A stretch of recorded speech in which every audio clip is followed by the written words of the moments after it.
Hello, everyone. Welcome to the chat show where we talk about empathy, innovation, and employment with the industry leaders from staffing industry and the game changers from the disability community every Wednesday at 2 o'clock Eastern Time. Our today's guest is Dr. Lawrence Fung, who is a director of a Stanford Neurodiversity Project and the director of Adult Neurodevelopment Clinic at Stanford. He's also a founding director of a special interest group for neurodiversity at Stanford University. And it has been my pleasure to know him as truly a magnet, attracting some of the best people and experts from the disability and autism community for some of his research initiatives. With that, Dr. Fung, welcome to the show.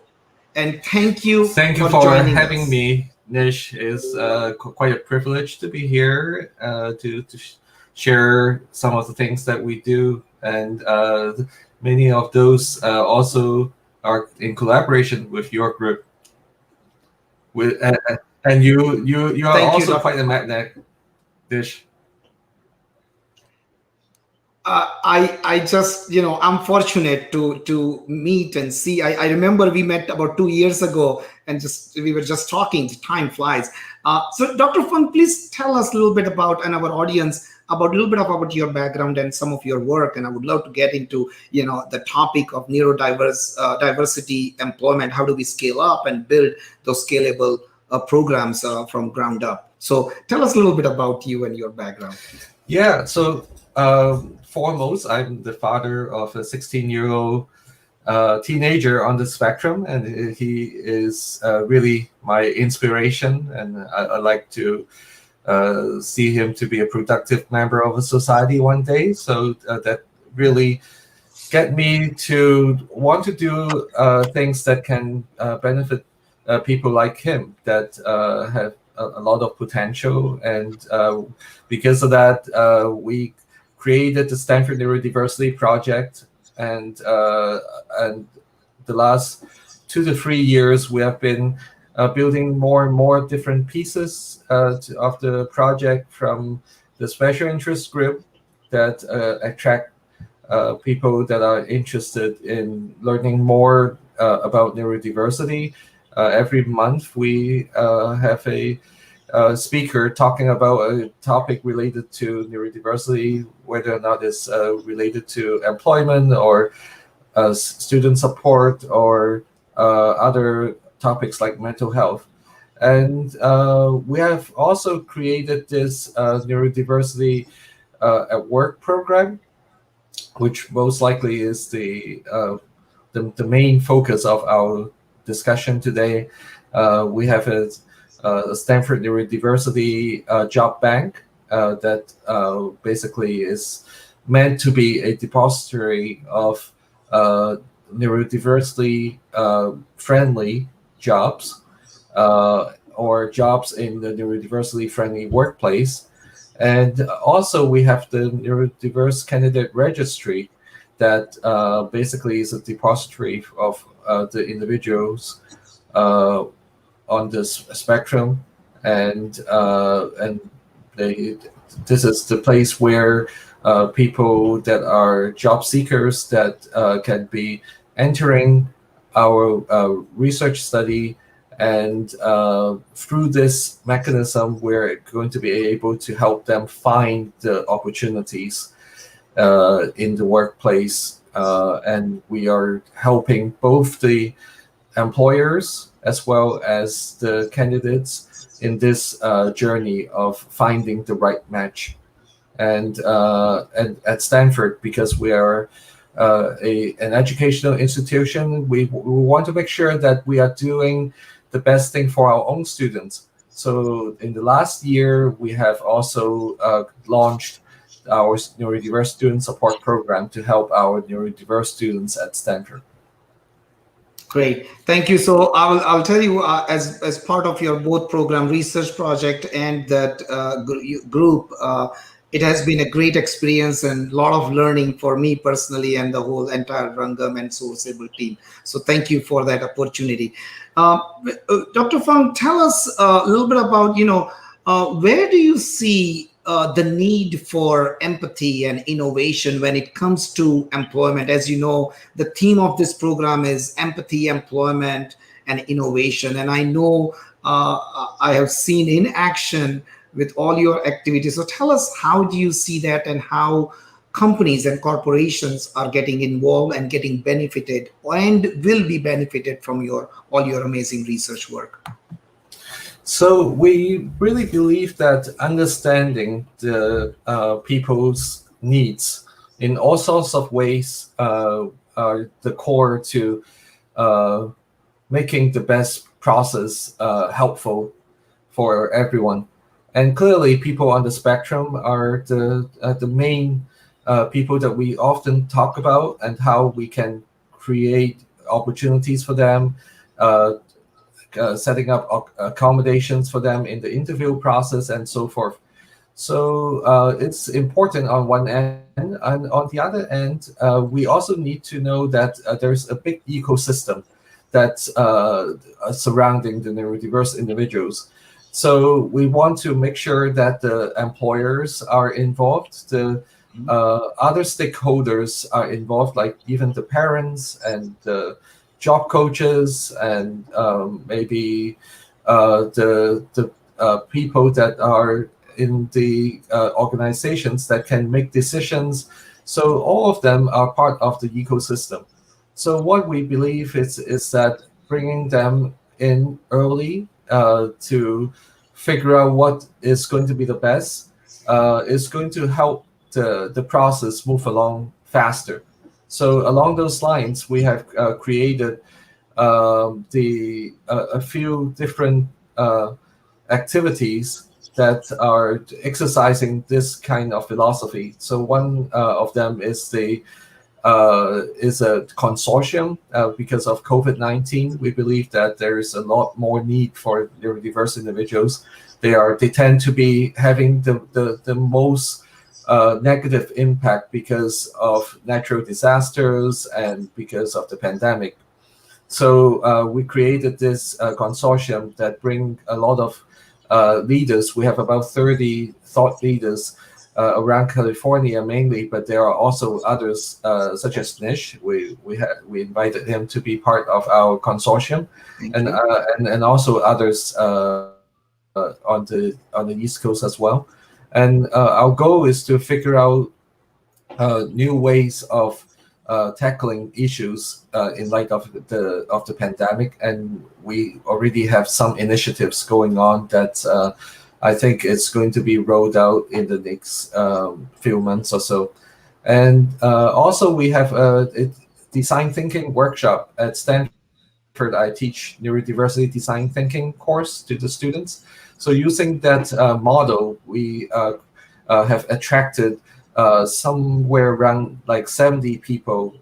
We have gone through this workshop using the design thinking approach. Basically, the approach has 5 iterative steps. The first is empathy, just like what you have on your shirt. So it's empathize is the first one, to understand the user's needs, and then to define what needs to be done in a way that exercise the empathizing stage, and then create a lot of ideas based on the definition. And then the fourth would be to build prototypes, and then the fifth is to test the process. And with this iterative process, we now in the workshop is we are done with the first 3 stages, and then and we are going to be starting to build prototypes and do the testing. And it's a very fun process. We have about 10 groups of people involved, involving neurodiverse individuals, their parents, and some employment specialists, and even other stakeholders like educators and mental health providers. So, Dr. Fung, what I heard is there are three components. We just heard one is about working with corporations, which is your part of your research project and building the playbook.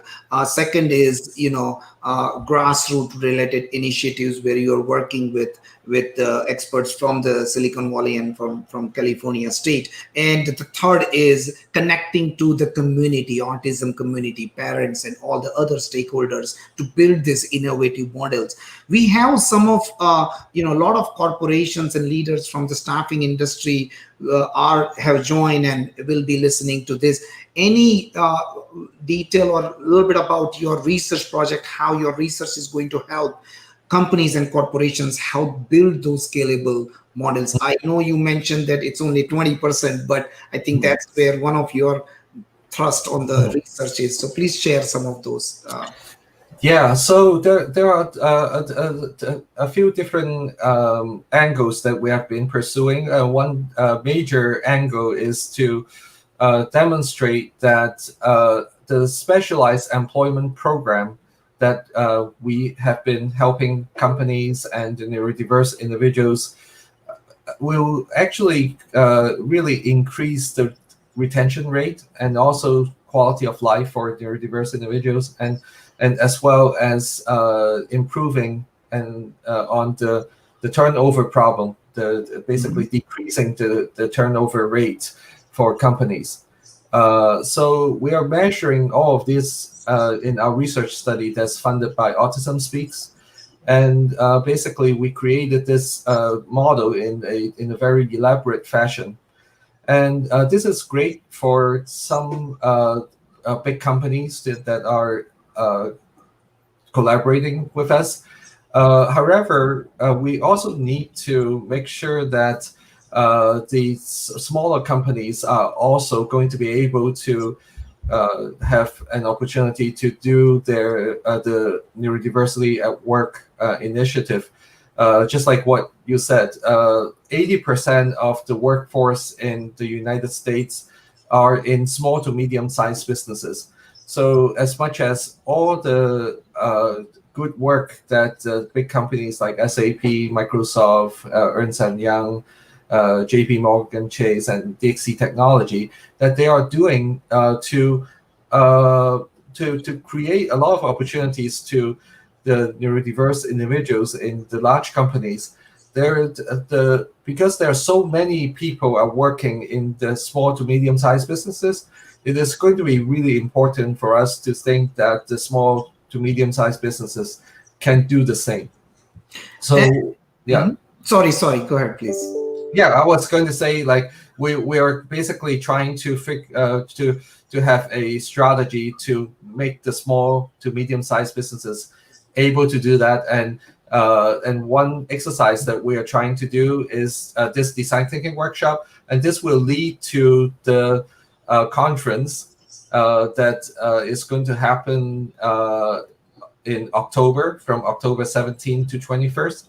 We actually have our early registration already started. The general registration will start in a couple of weeks. So yes, that's amazing, and I call this truly like more holistic approach towards creating employment for people, neurodiverse talent. And as you know, Rangam's tagline is employment for everyone, inclusive of people on the spectrum. So that's what I really admire about your initiatives, that you're really creating momentum at the both in both two-pronged approach, tackling large corporation at the small.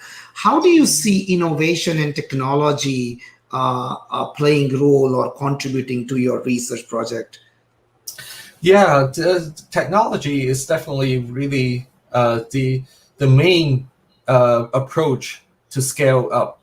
The main thing that we have been thinking about is, because there are millions of people on the spectrum in the United States alone, let alone the rest of the world has the same prevalence of individuals on the spectrum. So we in order to scale up, we need to figure out how to disseminate different methodologies, and also how to make things that are more able to be scaled. So, and what I was talking about, like the databases, the candidate registry, the job bank, that we are actually collaborating with your group, Nish, to use the SourceAble platform to be able to basically handle as many cases as possible. In the past, basically, most companies, most efforts really deal with small numbers of candidates and small number of jobs. And in order to be able to really, it's a really intuitive that if we have large groups of the jobs and large groups of people, then there's going to be a higher chance that you're going to be finding the match more effectively.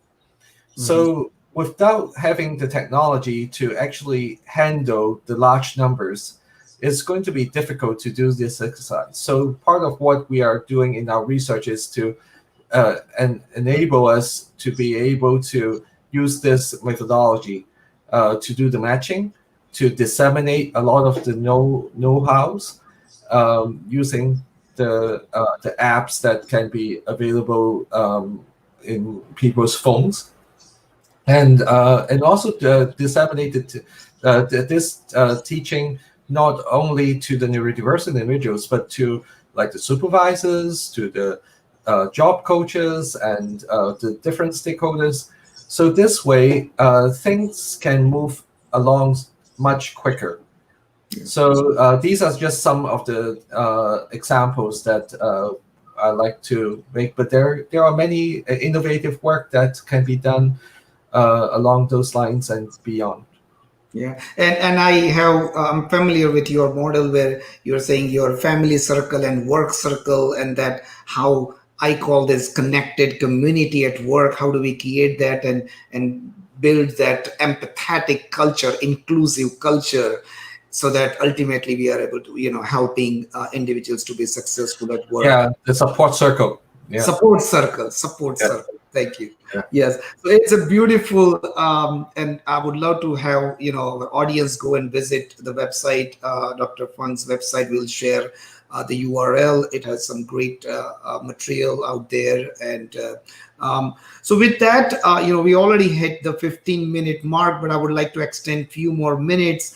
And I would really like to ask. I wanted to ask this question in this segment that. This is a very common question. Everybody asks us, where do I start the program? What do I do to jumpstart initiatives at my workplace, with my company, or with my organization? Please share some of your thoughts. Yeah, so I think for most people that are in this business, we think that there are like two major things that need to happen in any organization that wants to do neurodiversity at work initiative. Number one is you need to have the demand, the grassroots effort to demonstrate that there is such a need, and also you need to have buy-in from the top down. You need to have an executive. Yep. So once you have these two components, all of the other things are going to be just like the whichever path that would be best in the culture that the organization is in. And maybe some organization already have inclusion initiatives, and maybe some don't have inclusion initiative, especially for the smaller companies. And then they would need some help. And our group has been starting to work with the small companies. And in the conference, actually, we have a couple of sessions that will basically designed to help small businesses instead of large businesses, because it's a very different kind of environment. So definitely the best is to get to know more about neurodiversity and really try to understand exactly why you want to have the initiative. We think it's not only social justice. It's not really doing good for the neurodiverse individual. We think this is a initiative that will help a lot of companies grow better because of the diversity causing more innovation. And that's going to be improving many different things, productivity, how things are going to be done better, and it is going to be good for the organization as a whole.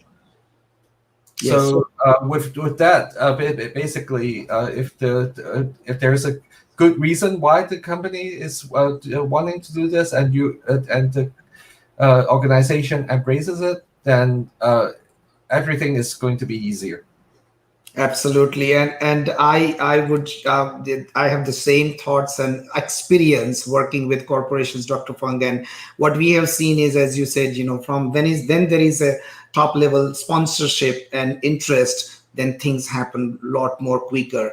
And so the one of the thing which we have started experiencing, and I know you have seen it also, where leadership, when they take the initiative, it becomes a strategy, HR strategy or sourcing strategy or procurement strategy, versus just an initiative. So we have seen that trend, but I would like to get your view as a concluding question.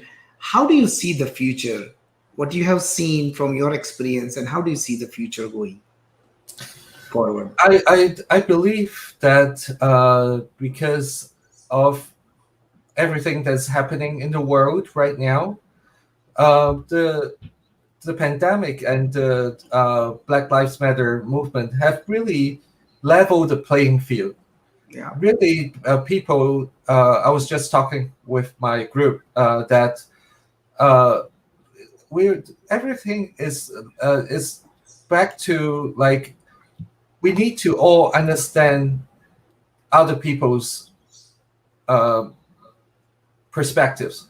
Like, for example, we have not really talked about the Black Lives Matter movement for a long time in a deep way, a meaningful way, and now everyone has to be a little bit more humble and say, I don't necessarily need to have my own position in as the core of any conversation. It's really about understanding each other. And because of the wanting to, or the need to understand each other, and this neurodiversity movement is going to be very similar because in the past we may think like individuals on the spectrum, they don't really understand a lot of the social etiquettes and all that, and it's difficult, and they need to help to know what to do. Actually, right now, we all need help in many ways, because with the new world needing everyone to understand each other, no one really knows everything. And with that attitude, I think when it's going to come along a lot faster, because people are more open-minded, and a lot of people are thinking diversity really is going to be helping organizations in a positive way. So with that, I think it's going to help a lot of organizations to want to do neurodiversity at work initiative a lot more readily. Yes. Yes, thank you so much, Dr. Fung. Really, really appreciate your time, and I apologize we went over, but it was such a wonderful conversation. I thought that it will be a good idea to continue for a few more minutes. So thank you again. Thank you everyone for joining. We will continue our conversation next Wednesday, same time. We will be continue talking about innovation, empathy, and employment. And as Dr. Fung mentioned, I personally believe that everyone, and we have seen that all of us are connected to someone with disability, someone on the spectrum. We all have good intentions to bring them to the work and help them with the meaningful employment. It's just a question is Where do I start? How do I create that environment? How do I build? How do we identify those opportunities? And how do we help them to be so that they are successful at work and we are successful as a whole organization? With that note, thank you, everyone. Stay safe, stay tuned, and we will continue our conversation next week. Thank you. Thank you. Thank you, Dr. Fung. Thank you, Nish. Take care. Bye-bye.